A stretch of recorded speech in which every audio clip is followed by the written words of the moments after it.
Bueno,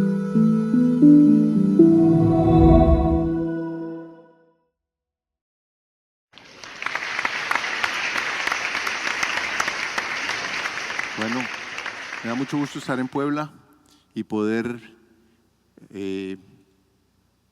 transmitirles lo que significa llegar a la superconciencia. Es un proceso y como todo proceso necesita unos primeros pasos. Vamos a hablar de esos primeros pasos. Por lo pronto encuentran mi página web en donde van a encontrar muchísima información sobre mayas, atlantes, energía, conciencia, glándula pineal, retiros en la oscuridad, viajes a lugares de paz y poder, muchísimas cosas. La primera pregunta es ¿cuál es la diferencia entre conciencia o consciencia? La S hace una gran diferencia, porque la conciencia básicamente es conocimiento sin verificar. Información que he recibido de otras personas que puede ser verdadera o que puede ser falsa. No lo sé todavía. Simplemente es un conocimiento sin verificar. En cambio, conciencia con S es conocimiento verificado a través de la experiencia en carne propia. Realmente nosotros encarnamos para tener experiencias. Las experiencias nos permiten crecer, convertirnos en seres humanos muy especiales. Entonces, cuando verificamos, ¿cómo lo verificamos? Lo verificamos porque la información que teníamos como conocimiento la probamos para fundamentar una decisión y obtenemos con ella un resultado de armonía. La conciencia, que implica sabiduría, siempre produce armonía en la vida de los seres humanos. Muchos confunden la conciencia como un juicio moral, como una vocecita que uno escucha que le está juzgando la conducta. Está juzgando la conducta propia o la conducta ajena, los actos buenos o los actos malos.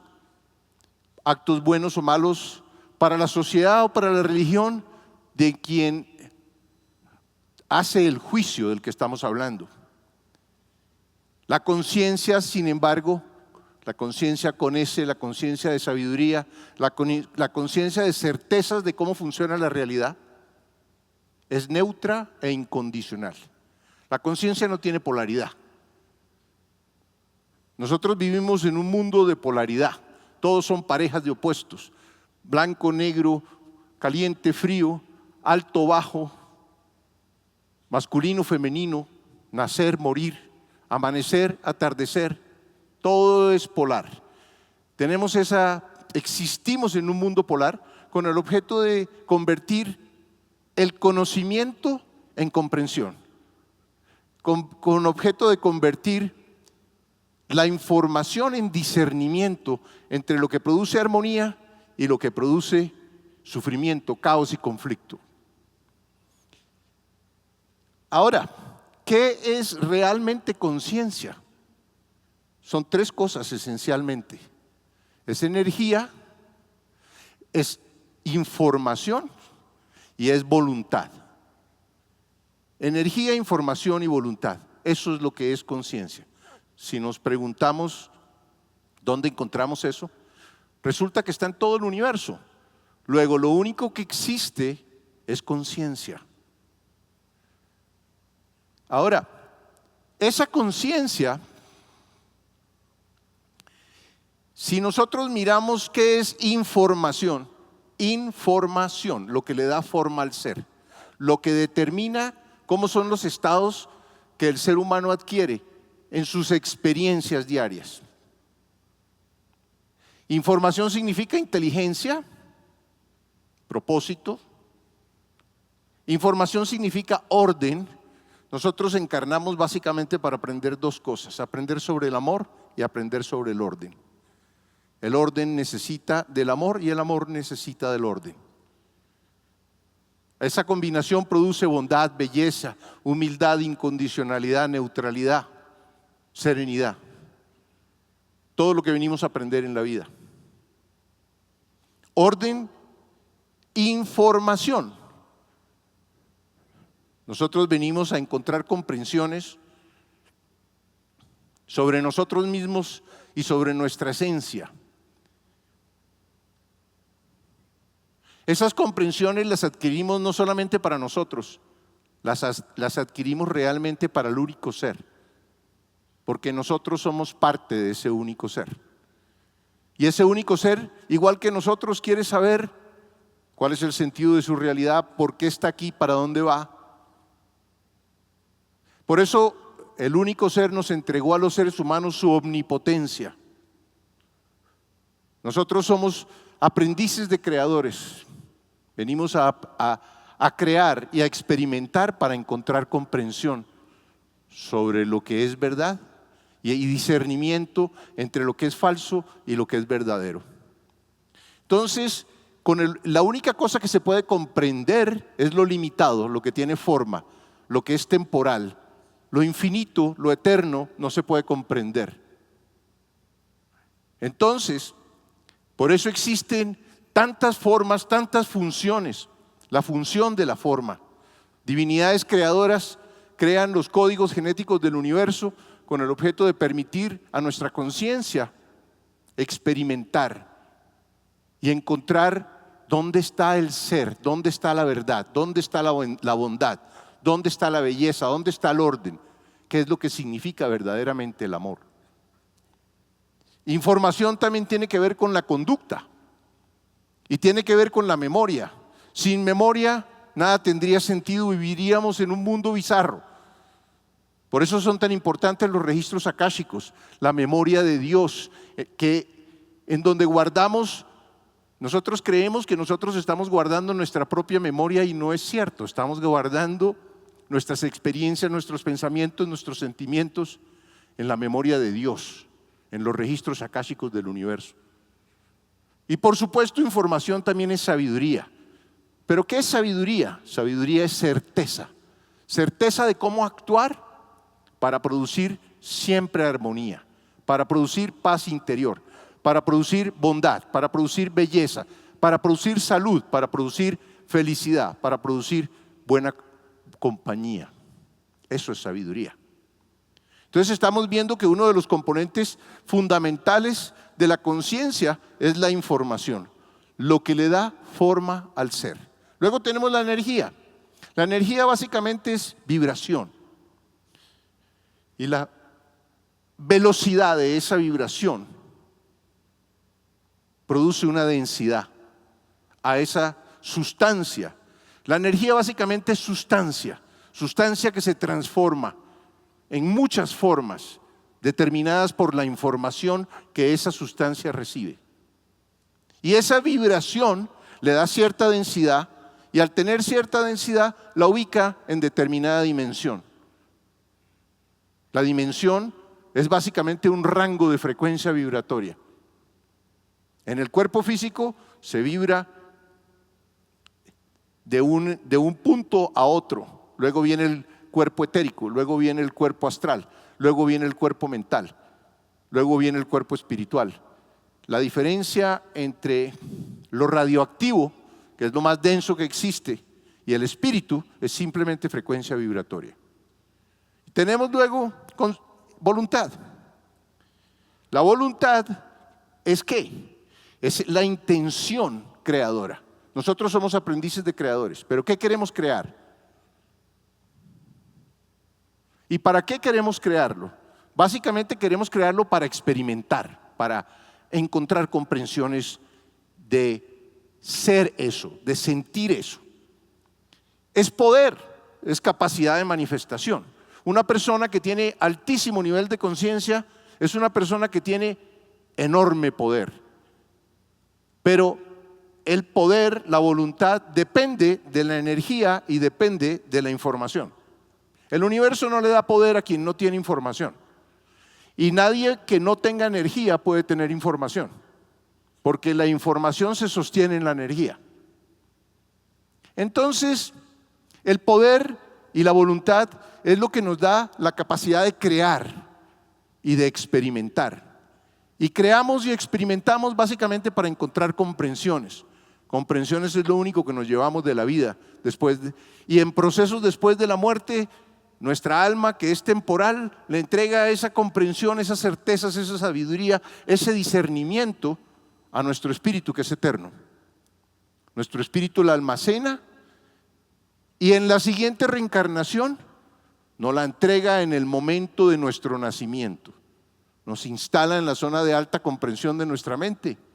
Todas las comprensiones que hemos adquirido en la cadena de reencarnaciones que hemos vivido. Inspiramos, entra el espíritu y con él instala esa comprensión en nuestra mente. Ahora, ¿qué significa superconciencia o supermente? Super significa superior, un grado sumo, por encima de la norma, extraordinario, extremadamente bueno. Entonces, una superconciencia o una supermente es distinto, supermente, que superconciencia, pero es algo que es superior comparado con la media, con la norma. O sea que si nosotros decimos superconciencia, estaríamos hablando de superinformación, de supervoluntad y de superenergía. Superinformación es básicamente certeza y comprensión de cómo funciona la realidad. Una persona muy sabia es una persona que sabe muy bien cómo funciona la realidad. Es una persona que tiene mucho discernimiento entre lo que produce orden y lo que produce caos, entre lo que produce paz, felicidad, armonía, abundancia, bienestar y lo que produce conflicto, sufrimiento, enfermedad. Eso es sabiduría. Superinformación es sabiduría que da confianza en la realidad. Entre más sabio a una persona, más fluye con el universo y más confianza tiene en la realidad, porque tiene seguridad que todo lo que sucede siempre es perfecto. Cuando una persona da ese salto cuántico de conciencia, que es entender que todo lo que sucede siempre es perfecto, aún el asesinato, la muerte, la enfermedad, la guerra, todo es perfecto, porque todo sucede para aprender, para que aprendamos, para que encontremos discernimiento entre lo que produce malestar y lo que produce bienestar. Ese es el sentido de adquirir conciencia. Ahora, ¿qué es superenergía? Máxima vitalidad, altísima frecuencia vibratoria, energía vital que utilizamos para pensar, para actuar, para transformar, para interactuar, para comunicarnos con los demás y para crear. Eso es energía. Superenergía, uno no puede llegar a la superenergía sino con una conducta extremadamente serena, humilde, tolerante, flexible, incondicional, evitando el conflicto que destruye la energía. El conflicto es como si nosotros tomáramos nuestra energía vital y la pusiéramos en cortocircuito. Si ustedes ponen una batería en cortocircuito, queda sin energía. Eso es lo que hace el conflicto con nuestra energía vital. Entonces, superconciencia significa superenergía, supervoluntad y superinformación, por encima de la norma. Nosotros vivimos en un planeta de tercer nivel de conciencia. El universo tiene 7 niveles de conciencia. O sea que nosotros estamos en el kinder del universo. Por eso aquí no se iluminan todos los días en las esquinas, se iluminó fuladito, se iluminó todito. Eso no pasa. Porque aquí estamos en kinder. Aquí venimos a tomar control de nuestras emociones a través de nuestra mente. Ahora, ya visto lo que significa superconciencia, ¿cuáles son esos 7 primeros pasos que todo ser humano ineludiblemente tiene que tomar para poder llegar a ese estado? Superinformación, superenergía, superpoder, superconciencia. ¿Cuáles son esos 7 primeros pasos? El primero se llama la autoobservación. Sócrates decía, conócete a ti mismo. Si yo no me conozco a mí mismo, ¿Cómo voy a saber qué es lo que tengo que corregir para poder encontrar la felicidad, para poder encontrar la sabiduría, para poder conservar mi energía vital? Entonces el primer paso y el más difícil de todos es establecer una rutina diaria de autoobservación. Quien no se autoobserva no puede evolucionar.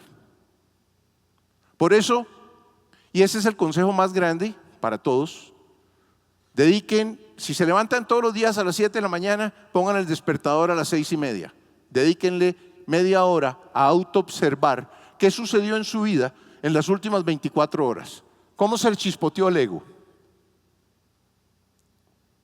Porque el ego es el pedagogo, el ego es el maestro. He oído muchas personas hablando pestes del ego. En realidad, el ego siempre nos lleva al error, el ego siempre nos lleva al sufrimiento. Y es a través de lo falso, experimentando lo falso y el sufrimiento que produce, que encontramos lo verdadero. Entonces la autoobservación, solo dedicando tiempo a recordar lo que sucedió el día anterior en nuestra vida, sabemos qué es lo que necesitamos corregir. ¿Qué es lo que necesitamos corregir para poder ampliar nuestra conciencia, para poder encontrar la felicidad? En realidad, el gran motor del universo es la felicidad. Todo el mundo quiere ser feliz. Y para ser feliz, nosotros somos aprendices de creadores. Los creadores aprendices siempre meten la pata. Siempre se tropiezan 2 veces con la misma piedra. Pero ese tropiezo es lo que les da la comprensión y la certeza de cómo deben crear. Entonces comienzo creando vergüenza, culpa, apatía, tristeza, rabia, miedo, rencor, odio. Experimento los resultados que obtengo y me doy cuenta que eso no me permite ser feliz. La conciencia es esencialmente felicidad, es esencialmente amor y es esencialmente orden. La autoobservación nos permite saber cuándo y por qué nuestro ego creó caos, creó conflicto y sufrimiento. Porque esa es la función del ego. Impedir que avancemos hasta cuando no tengamos la energía suficiente, la información suficiente y la voluntad suficiente para dar un salto cuántico de conciencia. No podemos dar un salto cuántico de conciencia sin energía, sin información y sin voluntad. Y el ego, la función del ego es detenernos. Hasta cuando tú no estés listo, no te dejo mover de órbita, no te dejo ascender a la siguiente órbita, no te dejo aumentar tu frecuencia vibratoria, no te dejo manifestar en tu vida. Un ser superconsciente es capaz de manifestar en su vida. Solo tomando conciencia podemos ver que las causas de nuestro sufrimiento siempre están instaladas en nuestra mente. Nosotros nacemos con una conciencia inocente. La inocencia es vulnerable. La inocencia es vacío de información. No tiene información. Tiene una altísima frecuencia vibratoria, por lo tanto tiene una enorme capacidad perceptiva. Pero lo que percibe no le sirve para nada porque no tiene información. Entonces, esa conciencia inocente nace y en el momento del nacimiento, primero la gestan como un feto y todos los arquetipos astrológicos actúan, influencian su carácter, su temperamento, su personalidad. Cada vez que se acerca a un planeta, ejerce su influencia directa sobre la persona, sobre el niño en gestación, sobre el alma en gestación. En el momento en que el alma nace, el espíritu entra y le entrega al alma la sabiduría y la comprensión que ha adquirido en toda la cadena de reencarnaciones en forma de dones, virtudes, habilidades. Entonces dice uno, es que esa persona es increíble, pinta de una manera extraordinaria, pero sus papás no saben coger un lápiz. ¿De dónde sale esa comprensión? De haber vivido en el Renacimiento o de haber vivido con los impresionistas franceses. La comprensión me facilita la vida, porque como les dije, comprensión es sabiduría, certeza y es conciencia. La autoobservación diaria nos permite darnos cuenta de que tenemos falsas creencias. En realidad, el gran problema del planeta Tierra es la enorme cantidad de falsas creencias que tenemos. Lo que es falso siempre produce sufrimiento. Siempre. Esa es la guía del universo. Lo que es falso siempre produce sufrimiento. Lo que es verdadero siempre produce armonía. También tenemos falsas conductas. Conductas ácidas, intolerantes, egoístas. Tenemos una enorme cantidad de prejuicios. Somos tremendamente orgullosos. La sociedad en la que vivimos tiene una enorme cantidad de supersticiones. Y todo eso lo tenemos instalado en nuestro sistema de creencias. Nosotros tenemos una personalidad y un sistema de creencias. Las dos cosas, personalidad y sistema de creencias, conforman lo que llamamos nuestro ego. Y nuestro sistema de creencias, desafortunadamente en tercer nivel de conciencia, está lleno de ignorancia, está lleno de supersticiones, egoísmo, posesividad, ignorancia, deseo de control de los demás. Como les dije hace un rato, la autoobservación nos permite darnos cuenta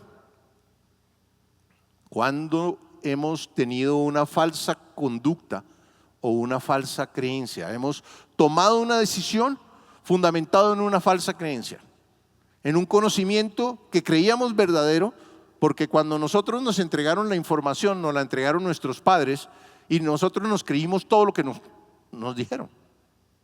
No teníamos éramos inocentes, no teníamos la suficiente información para evaluar lo que nos estaban diciendo. Pero esa información que nos implantaron es la que nos va a permitir encontrar las comprensiones que vinimos a buscar en esta vida.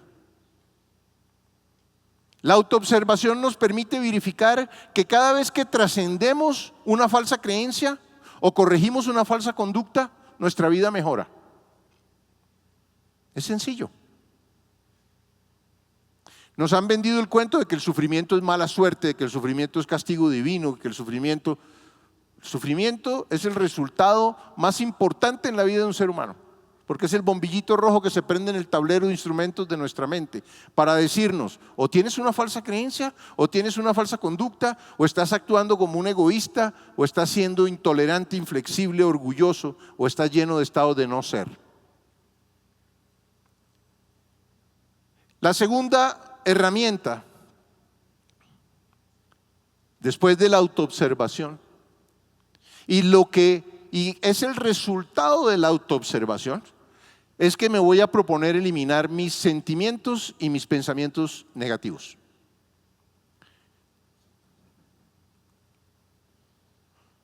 Por correspondencia de aprendizaje, yo atraigo a mi vida lo que yo soy, lo que yo tengo en mi interior. Lo que está a mi alrededor es lo que yo necesito para aprender. No hay ninguna persona que esté en nuestra vida que no la necesitemos para aprender. El que más odiamos, el más complicado, ese es el más impresionante profesor que tenemos. Porque el universo, los libros que nos da el universo para aprender son a través de las experiencias. Eso es lo que es el destino. El destino de un ser humano es una serie de experiencias que necesita vivir para encontrar comprensión de qué es lo que produce conflicto y sufrimiento y qué produce armonía. Entonces, si yo tengo una actitud positiva, si yo quiero aumentar mi voluntad, si yo quiero aumentar mi energía, si yo quiero aumentar mi información, necesito tener una actitud positiva. Porque los sentimientos y los pensamientos negativos generados por lo que nos pasa son la principal causa de nuestro sufrimiento, sobre todo en bajo nivel de conciencia. La actitud positiva realmente lo que nos quiere decir es que el problema no es lo que nos pasa, el problema es lo que pensamos y sentimos sobre lo que nos pasa. O sea, ¿en dónde está el problema del ser humano? En su mente, en los implantes negativos que tiene, en la ignorancia que tiene instalada, en las falsas creencias y en las falsas conductas, que siempre van a estar produciendo sufrimiento, porque esa es su función. Y nosotros escogemos a nuestro padre y a nuestra madre y la familia y el lugar donde nacemos para que nos implante una enorme cantidad de falsas creencias con el objeto de, en la vida, convertirlas en comprensiones y en verdades. A eso nacemos. Una actitud positiva significa que todas las situaciones que vivimos, especialmente las que son difíciles, son las que más nos enseñan. Entonces, si yo puedo transformar mi visión de la realidad, de ver todo negativo, de ver todo como oscuridad y como mala suerte, voy a comenzar a atraer a mi vida cosas positivas. Yo siendo negativo no puedo atraer nada positivo a mi vida. Porque lo único que voy a traer son dificultades con el objeto de que me hagan tomar conciencia de qué es lo que yo tengo que corregir. Las causas de mi sufrimiento siempre están implantadas en mi mente. Y las experiencias de sufrimiento lo que hacen es revelarnos las causas, mostrárnoslas. Porque solamente cuando las vemos, gracias a la autoobservación, podemos trascenderlas, podemos corregirlas. Tenemos una actitud positiva cuando nosotros transformamos cada sentimiento y cada pensamiento negativo en una versión positiva. Tenemos que hacerle jiu-jitsu a nuestra mente. Lo negativo lo convertimos en positivo. La actitud positiva significa que debemos siempre concentrarnos en la solución, no en el problema. ¿Qué importa si te estrellaste? ¿Qué importa quién tiene la culpa? ¿Eso qué importa? Lo que importa es cómo voy a resolver. ¿A qué taller voy a llevar mi carro? ¿Tengo seguro o el que me estrelló tiene seguro? Eso es una mentalidad proactiva, positiva. No me interesa la culpa, me interesa la solución. Actitud positiva significa que cambiamos nuestra actitud negativa por una positiva, que dejemos de quejarnos. La mayoría de la gente se queja de todo. Se queja del alcalde, del presidente, de Trump, por supuesto, ahora esa es la moda. Debemos dejar de quejarnos y sobre todo debemos dejar de criticarnos a nosotros mismos. La tercera es controlar nuestros instintos. Si yo no controlo mis instintos, voy a estar en líos permanentemente, porque los instintos son respuestas automáticas del cuerpo que garantizan la preservación de la especie, que garantizan que la vida funcione.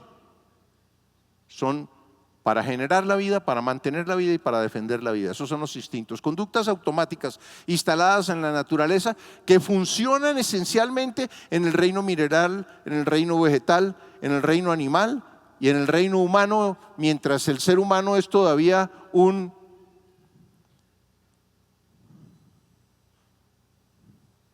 una persona que no tiene suficiente información. Entonces, está diseñado por la naturaleza para eso, para preservar la especie, para mantener la vida funcionando y para defenderla de lo que amenace destruirla.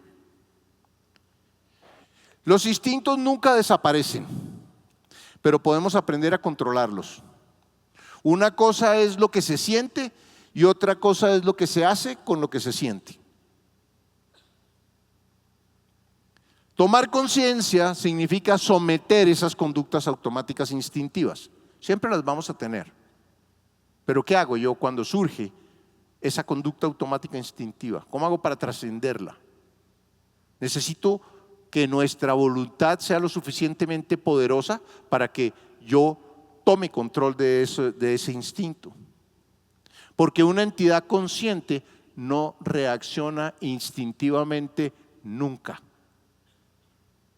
O sea que uno de los pasos que tenemos ineludiblemente para llegar a una superconciencia es tomar control de nuestros instintos. El instinto sexual sin control crea muchísimos problemas. Impulsa a que los seres humanos tengamos conductas desleales. Animaliza la mente. Crea apegos sexuales. Los apegos son esclavitudes. El universo usa el apego para producir la saturación de sufrimiento. Yo lo llamo el rayo despendejador. Y lo llamo el rayo despendejador porque nosotros podemos estar en una situación total de ignorancia, pero necesitamos llegar a tocar fondo. La única manera que toquemos fondo es que nos caiga el rayo despendejador. Entonces nos anuncian, me tengo que mover más rápido porque el tiempo corre en contra de lo que quiero decir. El instinto sexual sin control crea muchos problemas. Crea apegos, daña relaciones y baja la frecuencia vibratoria. El instinto para mantener la vida crea hambre. ¿Cuándo tenemos hambre? Ante la pérdida o la disminución de una sustancia esencial para preservar nuestra vida. Ese instinto hace que la mente busque reponer esa sustancia. Comer en exceso, obviamente la gula, afecta a la salud, conduce a la no aceptación de sí mismo y a la baja autoestima. Y ese instinto es un deseo obsesivo por el placer de comer y de beber. Tenemos que tomar control de eso. Luego tenemos el estrés. El estrés causa la percepción de una amenaza o de un ataque. Cuando yo percibo una amenaza o un ataque a mi vida, a mi organismo, automáticamente activa una respuesta fisiológica para preparar mi cuerpo a ayudarme a huir o a atacar si no puedo huir, pero sobre todo a huir. Esas respuestas fisiológicas, cuando nosotros vivíamos en la selva, eran muy útiles, pero ahora ya no son tan útiles. Porque esas respuestas fisiológicas aumentan la presión sanguínea, envían toda la sangre a las piernas, en fin, hacen una cantidad de respuestas fisiológicas que en este momento yo no necesito. El estrés produce ese tipo de respuestas fisiológicas en nuestra vida. Una respuesta esencial para sobrevivir a un peligro real y presente, pero no tiene sentido ante un peligro irreal. Peligro irreal es un cheque que tengo que pagar el lunes, pero eso me produce estrés y eso genera respuestas fisiológicas. Las tensiones de la vida cotidiana producen lo mismo. La cuarta herramienta o el cuarto peldaño es controlar la reactividad. La interacción de egos, nosotros vivimos en la Torre de Babel, pero no es la Babel de lenguas, ya hay traductores simultáneos. El doctor Spock lo tenía desde hace tiempos. Es la Babel de egos. Egos que tienen posiciones opuestas, sistemas de creencias distintos, personalidades distintos, que impulsa la aparición de conductas reactivas negativas que generan conflicto entre los seres humanos. Y cada vez que yo genero conflicto, pierdo energía. Si yo pierdo energía, pierdo información. Si pierdo energía e información, pierdo voluntad. Si pierdo energía, información y voluntad, pierdo conciencia. Para controlar la reactividad, la única herramienta se llama la serenidad. La serenidad es lo que anula la reactividad automática creadora de conflicto. Es aprender a convertirnos en seres invulnerables ante los sentimientos negativos o ante las conductas agresivas de los demás. Yo oigo lo que me dicen y siento como si me dijeran que mi piel tiene estrellas amarillas. Pues no tengo estrellas amarillas. Me es transparente lo que me digan. Mi paz interior no puede depender de lo que suceda afuera o de lo que me digan a mí. Serenidad significa que yo voy a asumir pleno control de mi conducta, que yo voy a impedir que esa conducta afecte la conducta ajena, o la conducta ajena afecte a mi propio interior. Me convierto en un ser invulnerable. No había ser más invulnerable que Jesús camino a la cruz, al Calvario, al monte Calvario. Era totalmente invulnerable.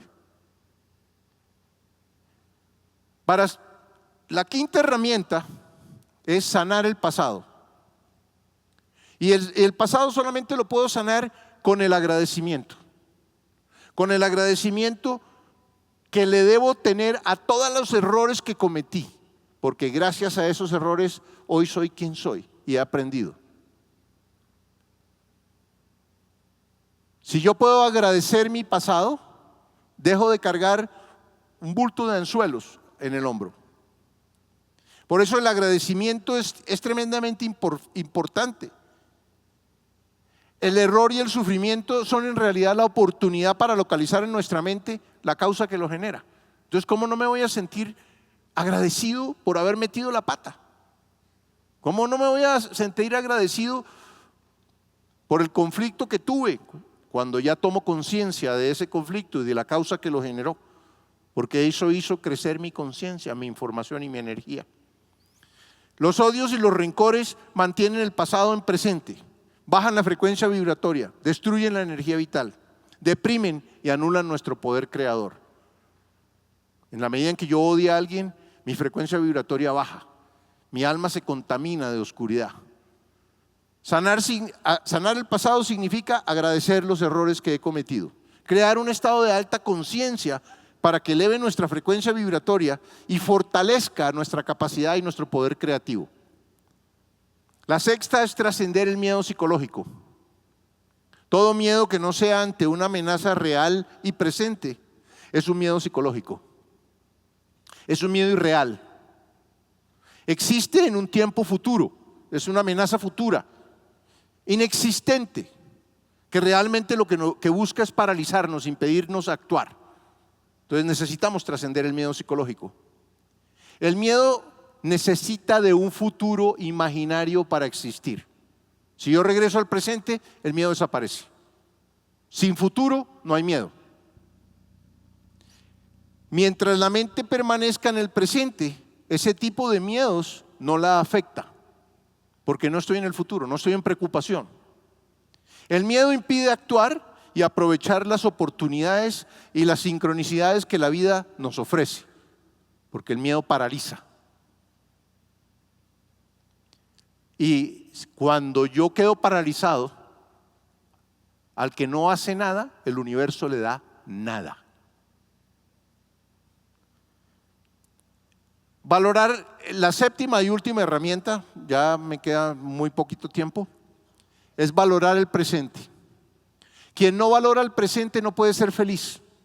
Si yo valoro mi presente, si yo valoro mis correspondencias de aprendizaje, si yo valoro el lugar donde nací, si yo valoro la familia que tengo, si yo valoro el cuerpo en el que me muevo y en el que existo, si yo valoro los recursos de los que dispongo, automáticamente soy feliz. No necesito ningún terapeuta ni ningún tratamiento psicológico, solamente necesito valorar mi presente, disfrutar todo y ver las dificultades con curiosidad sobre lo que nos quieren enseñar. Estar en el presente con la mente enfocada en lo que hacemos, sin estados inconscientes que atraen accidentes. Solamente a través de estar inconsciente yo puedo tener un accidente. En estado de conciencia es imposible tener un accidente. Quien valora lo que tiene es feliz instantáneamente. Entonces, valorar el presente significa disfrutar, confiando en que todo lo que sucede en mi vida es perfecto para que yo aprenda. Que la realidad es perfecta porque su diseño divino salta a la vista. No es más que asomarnos a mirar lo que hay a nuestro alrededor. Entonces, un viaje de 1000 kilómetros siempre comienza con el primer paso. Les hablé de los 7 pasos. El primero y el más importante de todos es la autoobservación. El positivismo, o sea, evitar los sentimientos y pensamientos negativos. El autocontrol de mis instintos, del instinto por generar, mantener y defender la vida. La serenidad para impedir la aparición de la reactividad. El agradecer para poder sanar el pasado. El actuar para resolver las dificultades que tengo en el presente. Y el disfrutar de la vida y del gozo de ser y de existir. Me dio mucho gusto estar en Puebla.